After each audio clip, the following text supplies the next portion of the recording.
رمضان tiba, Ramadan tiba.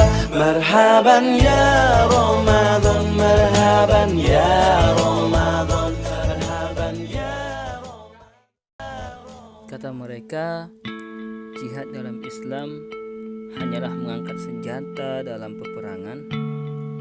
Kata mereka juga, dalam Al-Quran, umat Islam disuruh untuk membunuhi orang-orang selain Islam, dimanapun mereka berada. Terus apakah jihad dalam Islam? Apakah ini menandakan Islam agama yang intoleran terhadap agama lain? Apakah ini menandakan Islam agama yang suka dengan peperangan? Apakah ini menandakan agama Islam tidak menerima adanya perbedaan?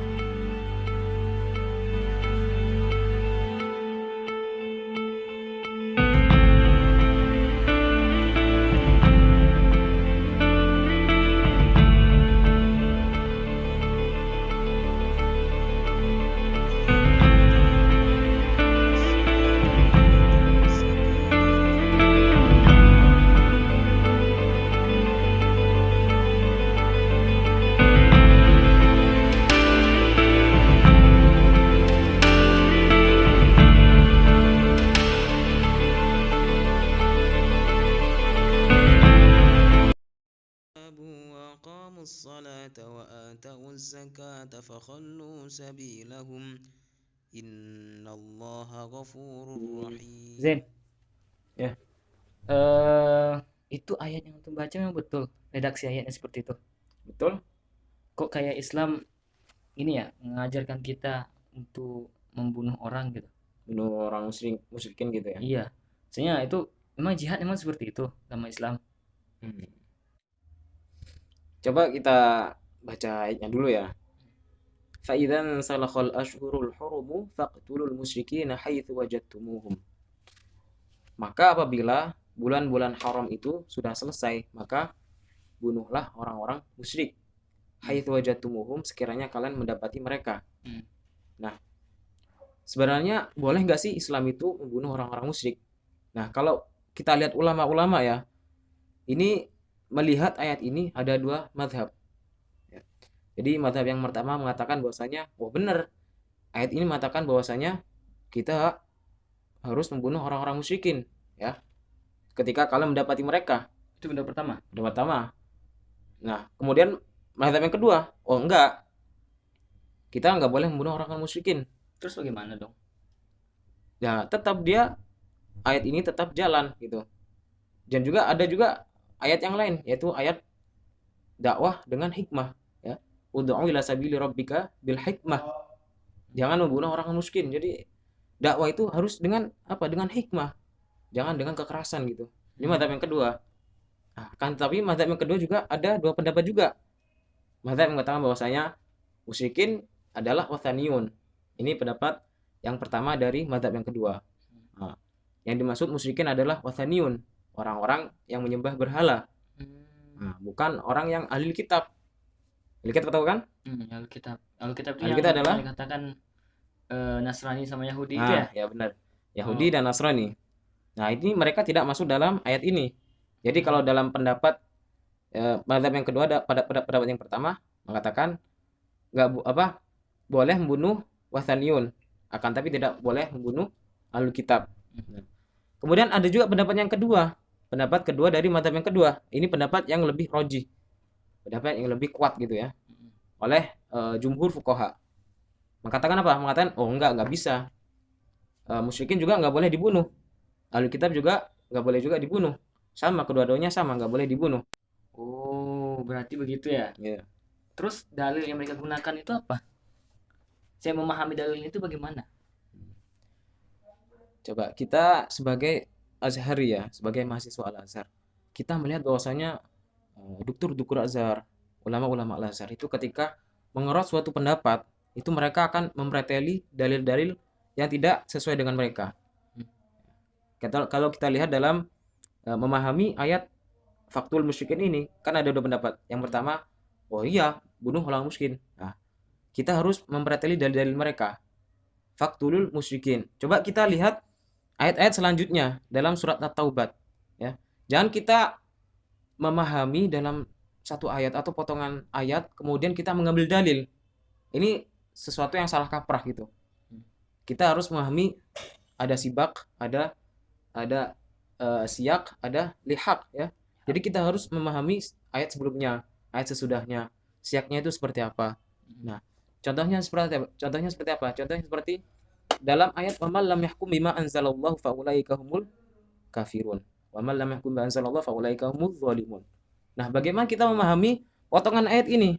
Apakah seseorang yang tidak berhukum dengan yang diturunkan oleh Allah itu adalah orang-orang kafir, orang-orang yang zalim, orang-orang yang fasik?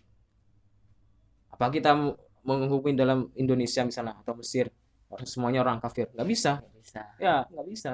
Makanya, nah kita nggak bisa menghukumi negara-negara demokrasi ya seperti Indonesia atau seperti Mesir.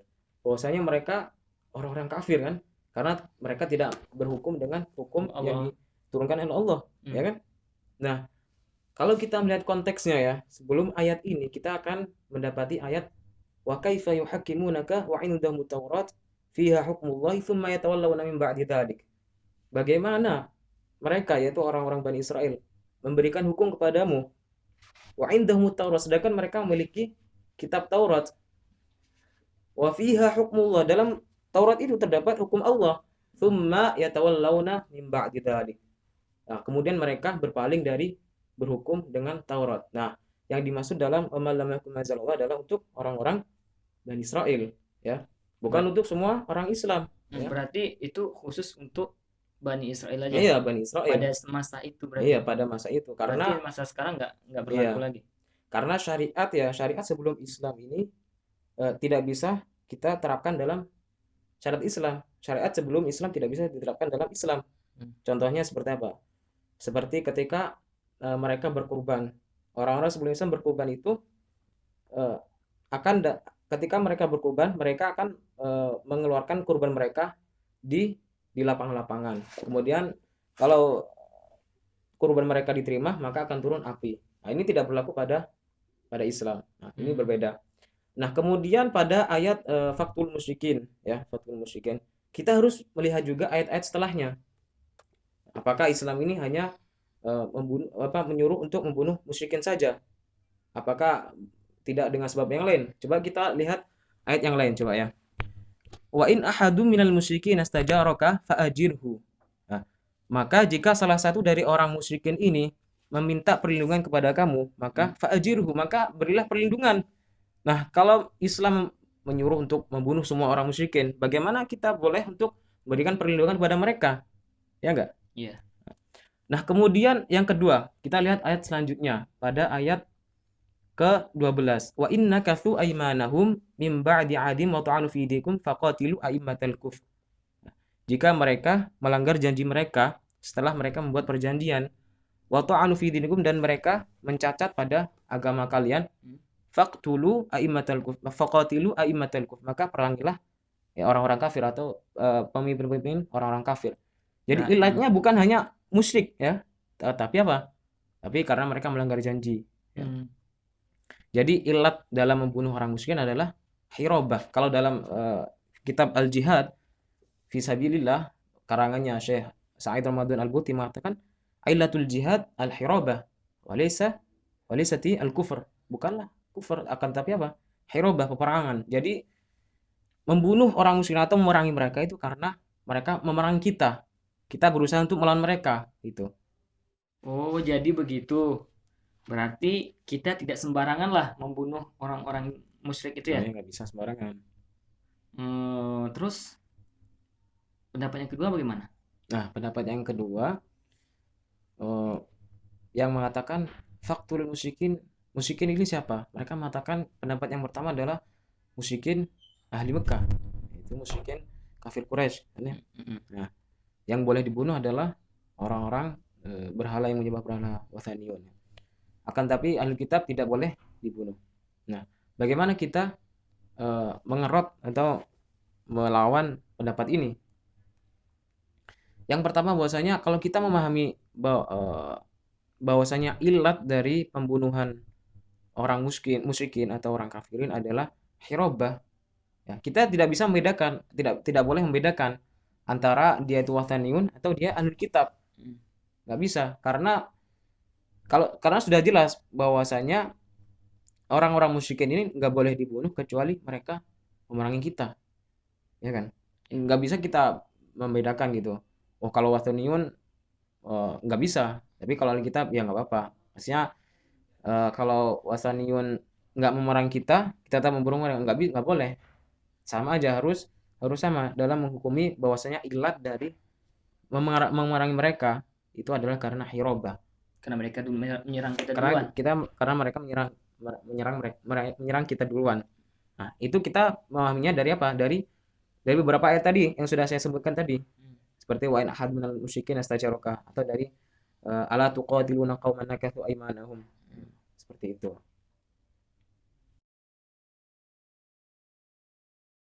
Oh, jadi begitu. Berarti pendapat ulama tentang boleh memerangi orang musyrik ini tidak sembarangan juga ya. Ya. Tidak asal-asalan kita boleh membunuh mereka gitu. Ada syarat dan ketentuan juga berarti ya. Oh, gitu. Oke, paham, paham, paham. Itu lagi baca apa itu? Oh, ini. Iya. Ini buku yang aku beli di book fair kemarin tentang jihad. Aku udah baca sedikit beberapa tapi kurang paham sih sebenarnya. Iya. Mau nanya juga ke ente, bagaimana sih sebenarnya jihad di sini? Saya jihad dalam Islam, terkhususnya pada zaman kita modern seperti ini. Iya. Apakah boleh membunuh, membawa pedang dan sebagainya langsung gimana? Jadi sebenarnya Islam itu tidak hanya memerintahkan kita berjihad dalam peperangan saja. Ya, kalau kita baca literatur hadis ya, kita akan menemukan bahwasanya Rasulullah itu berbicara tentang jihad itu tidak hanya dalam peperangan. Contohnya seperti apa? Rasulullah pernah mengatakan afdalu jihadin kalimatu adlin 'inda sultanin jair. Jadi sebaik-baik jihad adalah perkataan keadilan kepada pemimpin yang zalim. Atau pada suatu kesempatan ada seorang laki-laki datang kepada Rasulullah bertanya, meminta izin ya. Ya Rasulullah, i'dzanli bil jihad. Izinkanlah aku untuk ikut jihad. Rasulullah menjawab, ahayyun walidaka? Apakah orang tua masih hidup? Ya. Kemudian ia menjawab, na'am. Iya, masih hidup gitu. Kemudian Rasulullah mengatakan, fafihima fajahid. Maka berjihadlah kepada orang tuamu, yaitu berbakti gitu. Berbakti kepada orang tuamu, membantu mereka gitu, membantu perintah mereka. Ini adalah jihad gitu. Jadi makna jihad itu sangat luas gitu. Nggak hanya terbatas pada peperangan saja. Kalau kita pada zaman modern ini ya, kita sebagai mahasiswa, sebagai thalibul ilmi, kita juga harus berjihad ya. Berjihadnya ya kalau kita nggak bisa berjihad secara fisik ya, ada namanya ghazwul fikri. Jadi perang pemikiran, yaitu antara orang-orang yang merasuki atau merusak Islam dari dalam gitu. Berarti kita jihadnya lewat pena loh. Iya, bisa lewat pena, bisa lewat pemikiran seperti itu. Kita rajin belajar juga jihad gitu. Karena tujuan kita untuk memerangi orang-orang yang merusak Islam, orang-orang yang berusaha untuk memutarbalikkan fakta dalam Islam gitu. Seperti itu. Berarti tidak harus pakai pedang lagi Iya, ya? nggak bisa. Kemudian saya juga pernah mendengar Al Habib Ali Al Jufri ya, dari ulama dari Yaman mengatakan bahwasanya terjemahannya ya, jika kalian melihat orang kafir ya atau melihat orang yang bermaksiat gitu, maka kalian jangan membenci fisik mereka, jangan membenci jiwa badan mereka. Terus? Ya, akan tapi bencilah kekufuran mereka, bencilah kemaksiatan mereka. Jadi kita tetap bertaamul dengan mereka gitu. Bertaamul dengan mereka, ya saling menghormati gitu. Jadi begitu.